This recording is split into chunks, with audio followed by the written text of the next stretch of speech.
आज असा काय झाला की कस्टमरचा 15 दिवसात नेट बंद पडला. त्याचा झाला असा व्हिडिओ पहिल्यापासून बघा. आमची तिवारी सेट आधी टेरेसवर जाऊन मसनीक खांजवीत बसलेले, त्यांना काय फॉल्ट सापडत नाही होतो.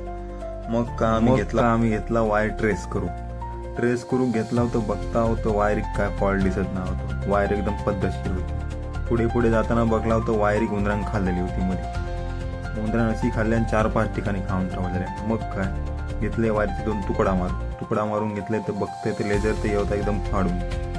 काय टेन्शन नाही. मग वायरिंग सोलून घेतलंय आणि वायर जेवढी खाल्लेली होती तेवढी कापून टाकली. जशी वायर कापून झाली तशी वायरिंग सोलून घेतले. एकदम सोलून पद्धतशीर वायर करून घेतले आणि तिवारी सेटला चांगले मशीन द्यावं म्हणून तिवारी सेटने मशीन दिली आणि पुढे केले आणि मशीनिक घेतलंय. जॉईंट मारून चालू केलं. तिवारी सेटला थोडा ज्ञान पाजवलंय आणि मग काय मशीनिक केलंय चालू आणि घेतलंय जॉईंट मारून घेतलं. तर मशीनीची बॅटरी होती लो, तरी पण काय हरकत नाही. जॉईंट एकदम पद्धतशीर झालेला बघा. जॉईंट मारून झालं तसं मशीनिक केलंय बंद, कारण का बॅटरी होती लो. काय जेव्हा जॉईंटला एकदा चेक केलंय जॉईंट एकदम व्यवस्थित होता. मग वायरिंग घेतलंय एकटे बघा एकदम पद्धतशीर केलंय. सगळं सामान घेऊन मग आम्ही चाललो कस्टमरच्या घरात.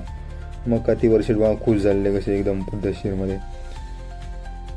कस्टमरच्या घराकडे येऊन बघता होता कोणच घरात नव्हता. सगळी भूत जाऊन गजाली मारी होती.